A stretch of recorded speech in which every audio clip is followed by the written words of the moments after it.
नमस्कार. आज दिनांक 10 ऑगस्ट 2026. आजच्या चालू घडामोडींच्या व्हिडिओमध्ये मी अभिजित तुमच्या सर्वांचं सहर्ष स्वागत करतो. आजच्या व्हिडिओमधील प्रश्न आपल्याला पोलीस भरतीसाठी, तलाठी भरतीसाठी, त्यासोबतच वनरक्षक आणि MPSC तसेच सर्व सरळ सेवा भरती परीक्षांसाठी उपयुक्त असणार आहेत. त्यामुळे व्हिडिओ पूर्ण पहा आणि आवडल्यास व्हिडिओला लाईक करून आपल्या मित्रांसोबत शेअर करा.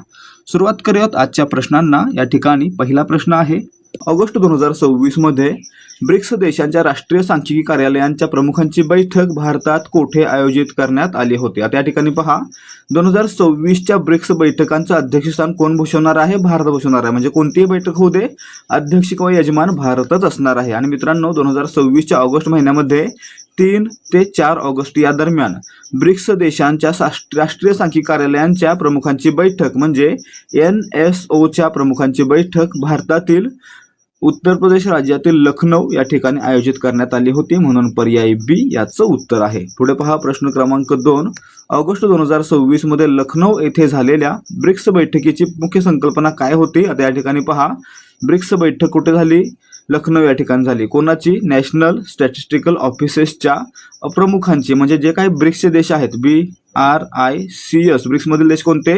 Brazil, Russia, India, China, south Africa या देशातील NSO नॅशनल स्टॅटिस्टिकल ऑफिसेस आहेत, त्यांच्या प्रमुखांची बैठक आहे ती लखनौ या ठिकाणी पार पडली. आणि मित्रांनो, या बैठकीची थीम काय होती? Quality statistics as a driver of change, म्हणून पर्याय बी याचं उत्तर आहे. प्रश्न क्रमांक 3, भारताने दुसऱ्या ब्रिक्स भ्रष्टाचार विरोधी कार्यगटाची म्हणजे ACWG ची बैठक कोठे आयोजित केली होती? भारतानं दुसऱ्या ब्रिक्स भ्रष्टाचार विरोधी कार्यगट म्हणजे अँटी करप्शन वर्किंग ग्रुपची बैठक आहे ती हैदराबाद, तेलंगणा या ठिकाणी आयोजित केली होती, म्हणून याचं उत्तर काय असणार आहे? पर्याय पर्याय ए. प्रश्न क्रमांक 4 पहा, भारताच्या 2026च्या ब्रिक्स अध्यक्षतेखाली तिसरी ब्रिक्स संस्कृती कार्यगट बैठक कोठे आयोजित करण्यात आली होती? आता आपण वर काय पाहिलं? ACWG अँटी करप्शन वर्किंग ग्रुपची बैठक कुठे पार पडली? तेलंगणामधील हैदराबाद. त्यासोबतच फक्त CWG म्हणजे कल्चरल वर्किंग ग्रुपची बैठक कुठे पार पडली? तर ही मध्य प्रदेशमधील भोपाळ या ठिकाणी पार पडली, म्हणून पर्याय सी याचं उत्तर आहे. प्रश्न क्रमांक 5, खनिजांचे अन्वेषण आणि आपत्ती व्यवस्थापनासाठी प्रगत तंत्रज्ञानाचा वापर करण्यासाठी सीडॅकने कोणत्या संस्थेसोबत सामंजस्य करार केलेला आहे? या ठिकाणी पहा, सीडॅकनं खनिजांचं अन्वेषण आणि आपत्ती व्यवस्थापन करणारी एक संस्था GSI geological survey of India सोबत सामंजस्य करार केलेला आहे, म्हणून पर्याय बी याचं उत्तर आहे. प्रश्न क्रमांक 6, भारतीय भूवैज्ञानिक सर्वेक्षण म्हणजे GSI जिओलॉजिकल सर्व्हे ऑफ इंडियाची स्थापना कोणत्या वर्षी झाली? याची स्थापना झाली होती 1851 ला. पर्याय ए याचं उत्तर आहे. आणि याचं मुख्यालय कुठे आहे? तर कोलकाता, पश्चिम बंगाल या ठिकाणी याचं मुख्यालय आहे. ठीक आहे. पुढे पहा, प्रश्न क्रमांक 7, अनुज्ञान हा भारतातील पहिला उद्योग शैक्षणिक अणुतंत्रज्ञान प्रशिक्षण कार्यक्रम कोणत्या संस्थेने सुरू केला? या ठिकाणी पहा, अनुज्ञानची सुरुवात कोणी केलेली आहे?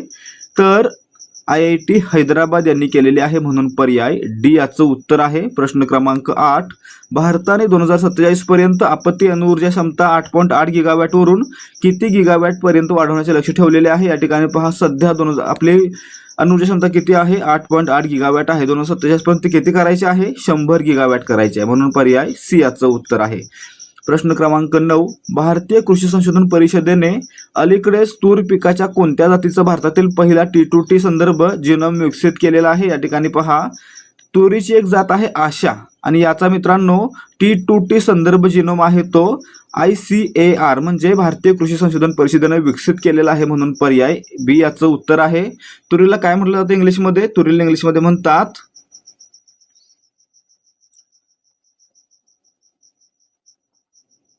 पिजन पी, बहुतेक पिजन पी असं काय म्हणतात.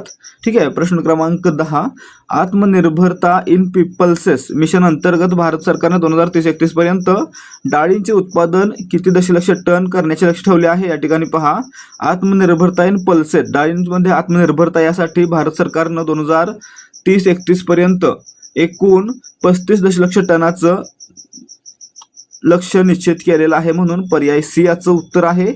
प्रश्न क्रमांक 11, ज्युपिटर वॅगन्स लिमिटेड ने भारतात रेल्वे चाक उत्पादन प्लॅटफॉर्म स्थापन करण्यासाठी कोणत्या देशाच्या कंपनीसोबत भागीदारी केली आहे? या ठिकाणी पहा, ज्युपिटर वॅगन्स लिमिटेड ही भारतातील रेल्वेच्या डब्यांची आणि रेल्वेच्या वेगवेगळ्या पार्टची निर्मिती करणारी संस्था आहे. या संस्थेनं रेल्वेच्या चाकांचं उत्पादन करण्यासाठी इटलीच्या लुक्शिनी RS होल्डिंग SPA या कंपनीसोबत सामंजस्य करार केलेला आहे. म्हणजे कोणत्या देशाच्या कंपनीसोबत करार केलेला आहे? इटलीच्या. म्हणून पर्याय डी याचं उत्तर आहे. प्रश्न क्रमांक 12, ज्युपिटर वॅगन्स लिमिटेड कंपनीचे मुख्यालय कोठे आहे? ज्युपिटर वॅगन्स लिमिटेडचं मुख्यालय मित्रांनो कोलकाता, पश्चिम बंगाल या ठिकाणी आहे. पर्याय बी याचं उत्तर आहे. ज्युपिटर वॅगन्स लिमिटेडची स्थापना कधी झाली होती? 1979 साली. आणि मित्रांनो याचं मुख्यालय पश्चिम बंगालमधील कोलकाता या ठिकाणी आहे. प्रश्न क्रमांक 13, ऑगस्ट 2026 मध्ये कोणत्या फिनटेक कंपनीला रिझर्व्ह बँक ऑफ इंडियाकडून ऑथोराइज्ड डीलर श्रेणी 2 म्हणजे AD2 परवाना मिळाला? या ठिकाणी पाहायचं, निओ फॉरेक्स कंपनीला RBI कडून ऑथोराइज्ड डीलर श्रेणी 2 हा परवाना मिळालेला आहे. म्हणून पर्याय बी याचं उत्तर आहे. प्रश्न क्रमांक 14, नवीन AD2 परवान्याअंतर्गत व्यापार रेमिटन्ससाठी कमाल मर्यादा किती निश्चित करण्यात आलेली आहे? व्यापार रेमिटन्ससाठी मर्यादा आहे ती मित्रांनो वाढवून 25 लाख रुपये निश्चित करण्यात आलेली आहे. म्हणून याचं उत्तर पर्याय डी असणार आहे. प्रश्न क्रमांक 15, भारत आणि अझरबैजान दरम्यान कनेक्टिव्हिटी वाढवण्यासाठी एअर इंडियाने कोणत्या एअरलाईन्ससोबत कोड शेअर भागीदारी केली आहे? या ठिकाणी पहा, एअर इंडिया भारताची कंपनी आहे आणि त्यांनी अझरबैजान एअरलाइन्स उर्फ अझल या एअरलाइन्स सोबत सामंजस्य करार केलेला आहे. म्हणून पर्याय बी याचं उत्तर आहे. आता जर तुम्ही एका कंपनीचं तिकीट काढलं तर याच कंपनीच्या तिकिटावरून तुम्ही दोन्ही एअरलाइन्समधून ट्रॅव्हल करू शकता. प्रश्न क्रमांक 16, ऑगस्ट 2026 मध्ये securities and exchange board of इंडियाचे कार्यकारी संचालक म्हणून कोणी पदभार स्वीकारला? या ठिकाणी पहा, ऑगस्ट 2026 मध्ये securities and exchange board of India म्हणजे सेबीचे अध्यक्ष म्हणून कार्यकारी संचालक एक्झिक्युटिव्ह डायरेक्टर म्हणून प्रशांत महापात्रा यांनी पदभार स्वीकारलेला आहे. म्हणून याचं उत्तर काय असणार आहे? तर पर्याय सी, प्रशांत महापात्रा. ठीक आहे. आता पुढे पाहूयात. प्रश्न क्रमांक 17, securities and exchange board of इंडियाला कोणत्या वर्षी वैधानिक दर्जा प्राप्त झाला? या ठिकाणी पहा, याची स्थापना कधी झाली? सेबीची स्थापना झाली 1988 ला. परंतु या ठिकाणी हे काय होते? वैधानिक संस्था नव्हती. पुढे 1992 ला सेबी इंडिया ऍक्ट पास झाला आणि त्यानुसार सेबीला वैधानिक दर्जा मिळाला. म्हणजे आपलं उत्तर काय असणार आहे? Securities and exchange board of इंडियाला 1992 साली वैधानिक दर्जा प्राप्त झालेला आहे. पर्याय बी. प्रश्न क्रमांक 18, Kerala university of fisheries and ocean studies च्या संशोधकांनी अलीकडे शोधलेल्या समुद्री घोडाच्या नवीन प्रजातीचे नाव काय आहे? या ठिकाणी पहा, Kerala university of fisheries and ocean स्टडीजनं एक नवीन समुद्री घोडा शोधला, ज्याचं नाव आहे हिप्पोकॅम्पस अमेंडा विन्सेंटी. म्हणून याचं उत्तर पर्याय बी असणार आहे.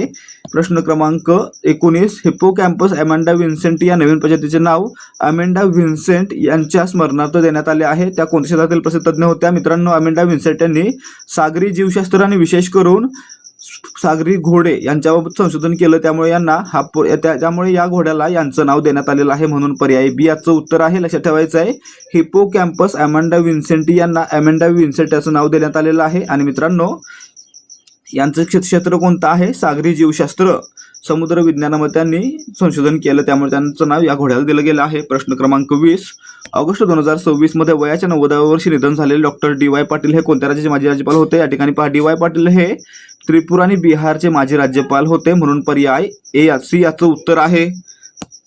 प्रश्न क्रमांक 21, डॉक्टर DY पाटील यांना त्यांच्या शिक्षण समाजसेवेतील योगदानाबद्दल कोणत्या वर्षी पद्मश्री पुरस्काराने सन्मानित करण्यात आले? या ठिकाणी पहा, DY पाटील यांना 1991 साली पद्मश्री पुरस्कारानं सन्मानित करण्यात आलं होतं. पर्याय बी याचं उत्तर आहे. प्रश्न क्रमांक 22, 6 ऑगस्ट 2026 रोजी हिरोशिमावरील अणुबॉम्ब हल्ल्याचा कितवा वर्धापन दिन पाळण्यात आला? या ठिकाणी पहा, 6 ऑगस्ट 2026 रोजी हिरोशिमावरील अणुबॉम्ब हल्ल्याला 81 वर्षे पूर्ण झालेली आहेत, म्हणजे 81वा वर्धापन दिन पाळण्यात आलेला आहे. म्हणून पर्याय सी याचं उत्तर आहे. 6 ऑगस्ट 1945 ला या ठिकाणी अणुबॉम्ब टाकण्यात आलेला होता. या अणुबॉम्बचं नाव काय होतं? तुम्ही मला कमेंट करून सांगा. हिरोशिमावर जो अणुबॉम्ब टाकला गेला 6 ऑगस्ट 1945 ला, त्याचं नाव काय होतं? प्रश्न क्रमांक 23, हिरोशिमा पीस मेमोरियल पार्क मधील कोणती एकमेव वास्तू 1945च्या अणुबॉम्ब हल्ल्यातून वाचली होती, जिला 1996 मध्ये युनेस्को जागतिक वारसा स्थळ म्हणून घोषित करण्यात आलं होतं? या ठिकाणी पहा, 1996 मध्ये हिरोशिमामध्ये असलेला गेनबाकू डोम हा 1945च्या अणुहल्ल्यामध्ये आहे असा उभा होता, म्हणून याला युनेस्को जागतिक वारसास्थळ घोषित करण्यात आलेला आहे. म्हणून पर्याय बी याचं उत्तर आहे गेनबाकू डोम जपानमध्ये आहे, हिरोशिमामध्ये आहे. प्रश्न क्रमांक 24, जागतिक स्तरावर आंतरराष्ट्रीय ढगाळ बिबट्या दिवस दरवर्षी कधी साजरा केला जातो? या ठिकाणी पहा, क्लाउडेड लेपर्ड डे दरवर्षी 4 ऑगस्ट रोजी साजरा केला जातो, म्हणून पर्याय बी याचं उत्तर आहे.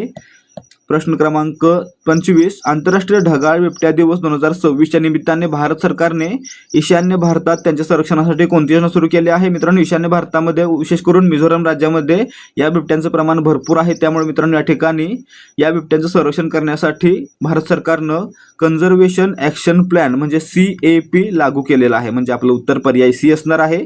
अशा प्रकारे आपले आजचे प्रश्न समाप्त होत आहेत. जर तुम्हाला आजच्या प्रश्नांची उत्तरं आणि स्पष्टीकरण समजलं असेल तर या व्हिडिओला लाईक करा आणि याच प्रकारचे आणखी व्हिडिओ पाहण्यासाठी आपल्या चॅनलला सबस्क्राईब करा. भेटूयात या सिरीजच्या पुढच्या भागामध्ये. जय हिंद, जय भारत आणि जय महाराष्ट्र.